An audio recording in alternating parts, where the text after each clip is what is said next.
आगामी विधानसभा चुनाव में जीत के बाद पायलट बनेंगे राजस्थान के मुख्यमंत्री।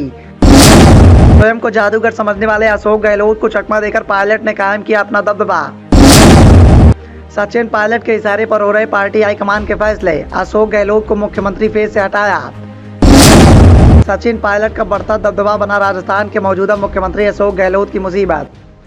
राजस्थान में आगामी विधानसभा चुनाव को देखते हुए कांग्रेस और बीजेपी दोनों के द्वारा अपनी रणनीतियों को बनाया जा रहा है। कांग्रेस का खेमा कर्नाटक की जीत की तरह राजस्थान में जीत का परचम लहराना चाहता है। इसी को देखते हुए कांग्रेस के द्वारा खूब जद्दोजहद की जा रही है। विधानसभा चुनाव के दौरान कांग्रेस के सामने सबसे बड़ी चुनौती सचिन पायलट और अशोक गहलोत के बीच में चल रही तकरार थी, क्योंकि इससे बीजेपी को काफी फायदा हो रहा था। आगामी विधानसभा चुनाव में सचिन पायलट और अशोक गहलोत के बीच में चल रही तकरार से बिगड़ते सियासी समीकरण को देखते हुए कांग्रेस हाईकमान के द्वारा कई बार सचिन पायलट और अशोक गहलोत के बीच में सुलह कराने का प्रयास किया गया, लेकिन जद्दोजहद कामयाब नहीं हो पाई। कभी सचिन पायलट तो कभी अशोक गहलोत दोनों नेताओं के द्वारा अपनी अपनी शर्तों के अनुसार सुलह समझौते की सोच रखी जा रही थी, लेकिन कभी सचिन पायलट की नाराजगी निकलकर सामने आती तो कभी अशोक गहलोत के द्वारा सुलह समझौते के समीकरण को पलट कर रख दिया जाता। दूसरी तरफ बीजेपी का कुनबा कांग्रेस में चल रही बड़ी तकरार की वजह से काफी खुश दिखाई दे रहा था, क्योंकि बीजेपी हाईकमान को राजस्थान में बिना किसी जद्दोजहद के अशोक गहलोत सरकार के खिलाफ बड़े बड़े मुद्दे आगामी विधानसभा चुनाव के लिए भुनाने को मिल रहे थे।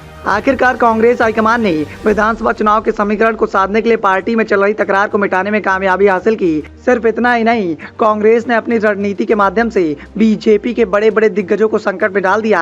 लेकिन इस बार राजनीति में स्वयं को जादूगर कहने वाले अशोक गहलोत का जादू पार्टी हाईकमान पर देखने को नहीं मिला, बल्कि सचिन पायलट का दबदबा पार्टी हाईकमान के फैसले पर दिखाई दिया। सचिन पायलट के इशारे पर सबसे पहले पार्टी हाईकमान ने इस बात का फैसला कर दिया कि आगामी विधानसभा चुनाव में बिना किसी चेहरे के पार्टी चुनाव के मैदान में जाएगी। तो वहीं अब इस बात की सुगबुगाहट तेज हो गई है कि आगामी विधानसभा चुनाव में यदि कांग्रेस को जीत हासिल होती है तो राजस्थान में पार्टी का नेतृत्व सचिन पायलट के द्वारा ही किया जाएगा। वैसे तो अशोक गहलोत स्वयं को जादूगर कहने के साथ साथ अपने जादू के बल पर लोगों को मोहने की बात करते हैं, लेकिन इस बार पार्टी हाईकमान के फैसले से अशोक गहलोत के गिरते ग्राफ के साथ साथ उनके कम होते रुतबे का परिचय दे दिया है। अब देखना ये होगा कि क्या स्वयं को जादूगर कहने वाले अशोक गहलोत सचिन पायलट के बढ़ते दबदबे को रोक पाएंगे, या फिर आगामी विधानसभा चुनाव में जीत के बाद अशोक गहलोत को दरकिनार कर पार्टी हाईकमान सचिन पायलट पर मुख्यमंत्री पद के लिए भरोसा जताएगी। Bureau report, the noise of India.